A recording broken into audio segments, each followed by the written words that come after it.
Retrospectiva 2022. Reveja os principais julgamentos do Supremo Tribunal Federal no ano passado. Em agosto, o Supremo decidiu que a Lei de Improbidade Administrativa não retroage para os casos já encerrados, aqueles com decisão transitada em julgado. Vamos conferir. A improbidade administrativa é uma conduta inadequada, praticada por agentes públicos ou outros envolvidos, que venha a causar danos à administração pública. Em 1992, foi sancionada uma lei que previa punição, mesmo se a investigação desse tipo de conduta não conseguisse comprovar má-fé do envolvido. Em 2021, foram feitas mudanças na norma. Uma delas exige a comprovação do dolo, ou seja, a intenção de cometer a irregularidade para que haja a condenação. O prazo geral de prescrição, que é o prazo para iniciar ações e assim aplicar as punições previstas, também mudou. Antes era de 5 anos, agora passou para 8. Com a mudança na lei, uma procuradora processada pelo INSS por suposta negligência quando trabalhou na autarquia, recorreu ao Supremo. Ela questiona se as novas regras devem retroagir para beneficiar quem eventualmente tenha cometido ato de improbidade culposo, quando não há intenção. E também se a norma retroage ou não para ações com decisões definitivas e em andamento, e se os novos prazos de prescrição podem ser aplicados aos casos antigos. Para o relator ministro Alexandre de Moraes, as mudanças não retroagem para atingir casos com decisões definitivas. Já nos processos ainda em andamento, a nova lei só deve alcançar aqueles que envolvam atos culposos, cabendo uma análise caso a caso para verificar se houve ou não dolo. Sobre os novos prazos de prescrição, Moraes considerou que eles não podem retroagir em observância aos princípios da segurança jurídica. Os ministros André Mendonça, Nunes Marques e Dias Toffoli entendem que a lei tem aspectos de natureza penal. Assim, as alterações devem retroagir para beneficiar os réus em ações em tramitação, inclusive os sentenciados em ações com decisão definitiva. Já os ministros Edson Fachin e Luiz Roberto Barroso se manifestaram pela não retroatividade da nova lei. Segundo eles, a norma não pode retroagir nem mesmo para as condutas culposas praticadas antes de sua vigência. Na retomada do julgamento, as ministras Rosa Weber e Carmen Lúcia acompanharam o entendimento de Fachin e Barroso.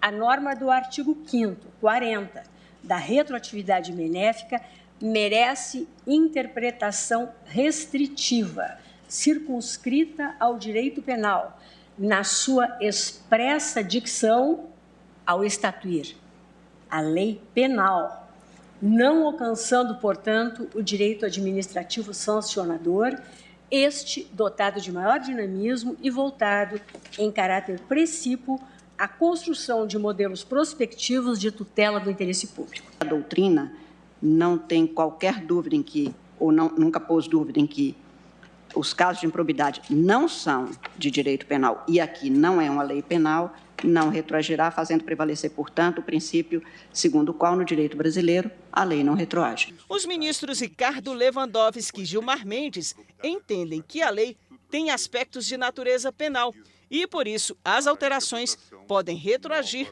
para beneficiar os réus. Entendo que não há se falar em insegurança jurídica ou alteração do entendimento dominante, caso acolhida a tese ora sustentada, especialmente considerados, então, os precedentes jurisprudenciais e a doutrina que se debruçou sobre o tema. O próprio Código Penal estabelece, em seu artigo 2º, que ninguém pode ser punido por fato que a lei deixa de considerar crime, cessando, em virtude dela, a execução e os efeitos penais da sentença condenatória. Ou seja, resguarda-se a reversão de eventuais efeitos extrapenais do pronunciamento jurisdicional. O presidente Luiz Fux votou com o relator.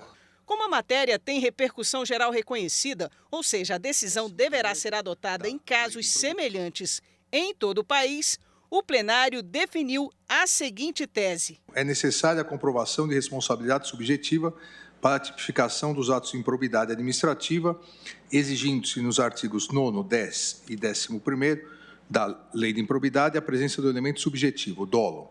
A norma benéfica da Lei 14.230 de 2021, revogação da modalidade culposa do ato de improbidade administrativa, é irretroativa em virtude do artigo 5º, 37, 36 da Constituição Federal, não tendo incidência em relação à eficácia da coisa julgada, nem tampouco durante o processo de execução das penas e seus incidentes. A nova Lei 14.230 de 2021 aplica-se aos atos de improbidade administrativa culposos praticados na vigência do texto anterior da lei, porém sem condenação transitada em julgado, em virtude da revogação expressa do texto anterior, devendo o juízo competente analisar eventual dolo por parte do agente. E 4, o novo regime prescricional previsto na Lei 14.230 de 2021 é irretroativo, aplicando-se os novos marcos temporais a partir da publicação da lei.